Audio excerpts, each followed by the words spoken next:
direct by Mr. Sharp. And after you arrived to the crime scene at McDaniel, did you have any other involvement with this case? No, I did not. Were you reassigned from being a crime scene investigator to being the lead investigator? No, I was not. What are your duties as a crime scene investigator? Objection has been answered. I stand the objection. As a part of being a crime scene investigator, are you required to go get surveillance footage? It depends what's going on with the situation, but normally no, Were you required to go get crime scene surveillance footage in this case? I was not.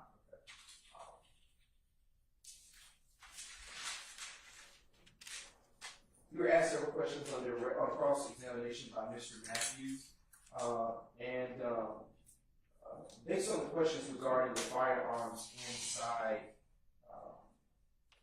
based on the questions that Mr. Matthews asked, let me ask you this: were any of the shell casings that you found 40 caliber? No, they were not. Were any of them .223 caliber? They were not.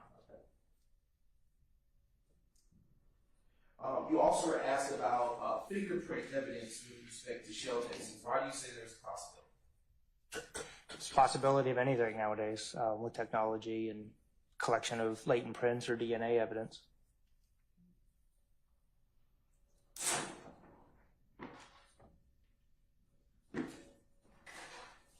With respect to the demonstratives that are behind you, you were also asked several questions by Mr. Matthews. Let me ask you a couple of questions regarding them. Are the demonstratives consistent with the crime scene that you responded to on January 10, 2015? Yes, they are. And are the placards consistent with what is on your crime scene diagram? Yeah. You have an objection, sir? Basis? No, the basis. Ask and answer. I sustain the objection.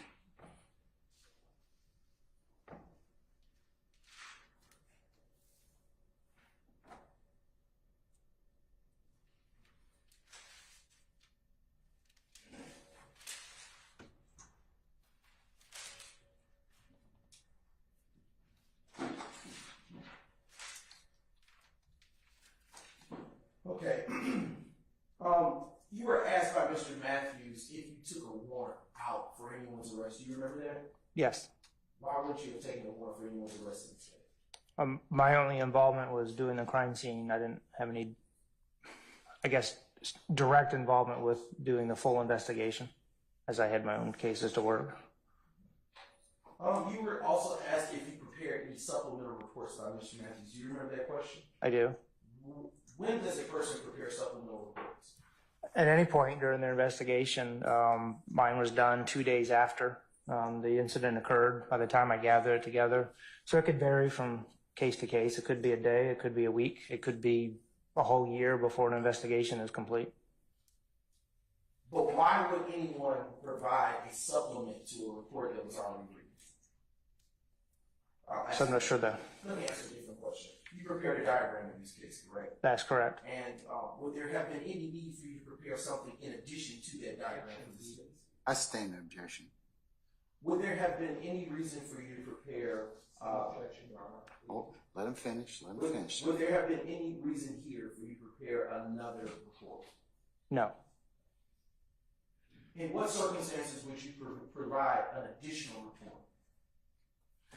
Say, for instance, this was a not as complex crime scene. I may do a neighborhood canvas when I'm completed, and then that will require a secondary supplement report of a canvas on top of a crime scene diagram, or if I possibly forgot to put something on a crime scene diagram and then realized that a day or two later I would do a supplement report to explain why that additional information was added in the original report. Now, was there any such need to do that here for this incident? Not for me, no. You were also asked about Mr. Matthews, if you were asked to go out to do a reenactment of the crime scene. Do you remember that question? I do. In what circumstances would you be required to do that? Like 14 plus years as a detective, I don't think I ever have. Okay. But in what circumstances would someone ask you to do a reenactment? Objection has been answered. Speculation. Relevance. I sustain the objection for multiple grounds.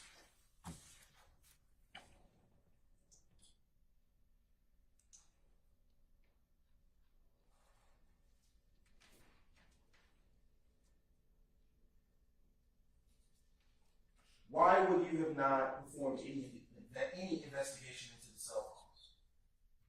Again, I was not the lead detective on this investigation. And earlier you stated on your cross-examination of Mr. Matthews that you were not the lead because it wasn't your turn. How does one get their turn to be the lead? I said in our homicide unit when I was there was, easy example, if there was 10 detectives that were assigned to investigate homicides that occur as frequently as they did, they'd be like, for instance, my name may be one of the number one, it may be D. Smith, and then in this case, J. Thorpe. If at noontime I got called to investigate a homicide, I would go to the bottom of the list and investigate a J. Thorpe, and that would be the number one person. And it just rotates through the list, and sometimes it rotates quickly, and sometimes it doesn't. And finally, you were also asked with respect to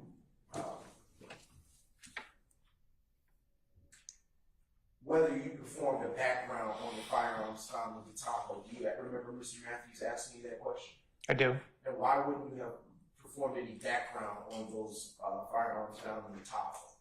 Again, that was not my task that day. It was just to collect the evidence. A lot of times that either can come either through the lead detective or we have a database we can check guns in through the ATF. So I'm not sure when or who was directed to do that if they were, but it could have been, but I was not. And did you perform the task that you were supposed to handle that day? I did. No further questions. Redirect. Mr. Sharp? Or recross, I should say.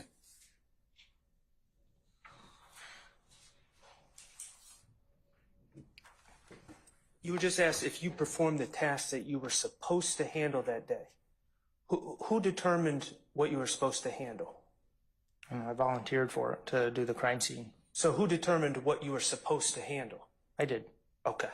You made that As far as the crime scene goes, as far as the rest of the investigation, I can't speak on that part, but for me, I worked with our crime scene tech to determine what we needed to collect for evidence and categorize. Okay. On redirect, you talked about at times making supplemental reports, completing supplemental reports, correct? That's correct. All right. And you use an example when you do a neighborhood canvas, you would write a supplemental report. I would. Okay. So this is not the first time you were an assisting detective on a crime scene, correct? Yeah, on homicides in general, yes. It was not your first time. No. Okay. You have performed neighborhood canvases and searches for cameras and things of that nature on other scenes, correct? Objection, relevance. I sustain the objection. Okay. You've written reports about neighborhood canvases and searching for cameras in other cases, correct? Same objection, Your Honor. I sustain the objection.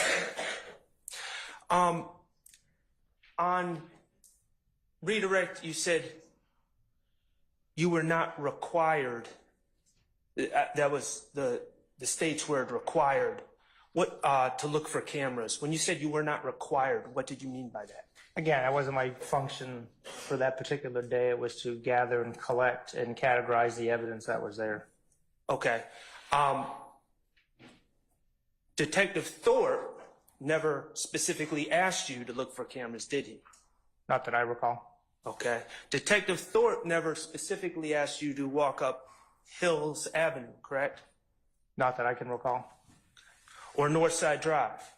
That's correct. Okay. Thank you. All right, Mr. Weinstein, anything further? Mr. Matthews, anything further? Misty Williams, anything else? Mr. Garner, anything? Mr. Steele, anything? No, thank you. All right, anything further? Nothing, Your Honor. We've said just now, we submit State's Exhibits 284, Yankee,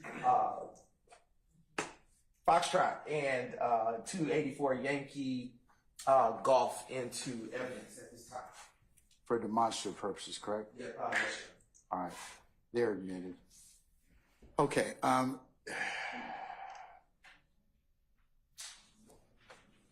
may Investigator Smith be permanently or temporarily excused as a witness?